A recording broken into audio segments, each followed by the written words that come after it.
Salve, salve, galerinha! Bem-vindos a mais uma aula de História e dando continuidade às grandes navegações, hoje eu vou falar um pouquinho mais sobre o pioneirismo português. Quais foram os fatores que levaram Portugal a ser o pioneiro nessas grandes navegações? Vamos lá? Vários fatores facilitaram essas grandes navegações e esse pioneirismo português.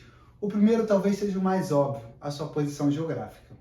Com sua costa virada para o Oceano Atlântico, isso facilitou muito a sua saída. Fora que, ao longo dos séculos, eles adquiriram experiência com navegações, até porque eles já faziam a pesca do bacalhau. Então, essa proximidade e essa familiaridade com o mar e com os navios, obviamente, vai colocar Portugal lá na frente nessas navegações. Assim como o domínio de técnicas e equipamentos vai facilitar muito essas grandes navegações.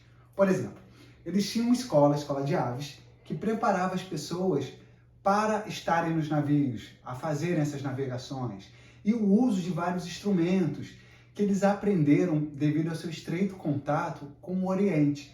Então, vários desses equipamentos que já eram utilizados lá, eles começam a ser utilizados também pelos portugueses, como, por exemplo, o astrolábio, que ajuda a se localizar através da linha do Equador, a bússola, que ao indicar o norte facilita os navios a se posicionarem nas suas rotas, assim como o quadrante, que através do estudo e do cálculo dos astros, ele conseguia fazer a localização dos navios. Então, esses instrumentos que para a gente hoje é ultrapassado, porque a gente tem o Google Maps nos celulares e nos facilita muito, naquela época eles vão ser essenciais para que os navios não apenas traçassem as suas rotas, mas que conseguissem chegar nos seus objetivos. E não podemos ignorar também o estudo de textos antigos, o contato com relatos de viajantes, que isso vai favorecer muito numa nova ideia a ser adotada, que aos poucos começam, em Portugal, a abandonar aquela ideia de que a Terra seria plana e o estudo da esfericidade da Terra. Obviamente que essa mudança na visão sobre como a Terra se conformava e de como você poderia fazer essas navegações vai facilitar muito nessas novas empreitadas.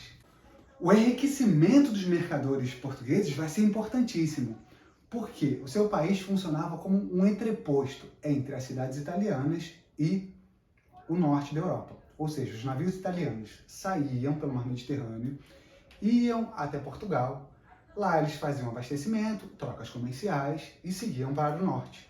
Então, aos poucos, esses mercadores eles começam a enriquecer. E assim também, juntamente com eles, a monarquia. Então, eles começam a perceber que essa união de monarquia e rei poderia possibilitar a criação de novas rotas, que não passariam mais pelo Mediterrâneo e não precisariam ser comprados os produtos italianos. Eles começam a buscar formas de ir diretamente para as Índias e assim aumentar os seus lucros.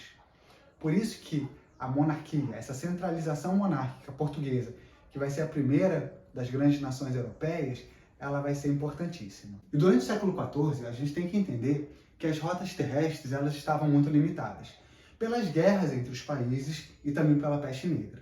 Isso obrigou os portugueses a se associarem aos italianos, funcionando como um entreposto comercial, ou seja, os navios, como eu já havia explicado, saíam da Itália e iam para Portugal, e de lá eles redirecionavam seus produtos, suas mercadorias. Essa rota com os italianos vai trazer muita riqueza para os portugueses e vai ajudar na centralização da monarquia.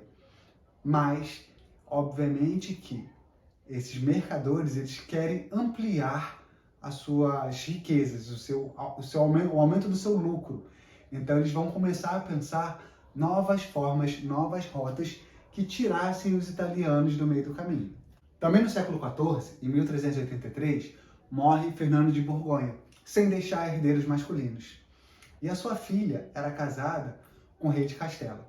Então, com medo que Portugal voltasse a fazer parte desse reino, os trabalhadores, a burguesia, os mercantis, eles se unem e fazem uma espécie de revolução, colocando no poder o meio-irmão do rei, Mestre Aves, que assume o governo como Dom João I. E Dom João I, ele vai ser um governo extremamente centralizador, extremamente mercantil, ele vai estimular muito as navegações e as trocas comerciais e, de certa forma, vai ser um grande impulsionador das grandes navegações. Então a gente tem que entender que foram vários fatores que levaram Portugal a esse pioneirismo. O posicionamento geográfico, os equipamentos, o enriquecimento da monarquia, da burguesia.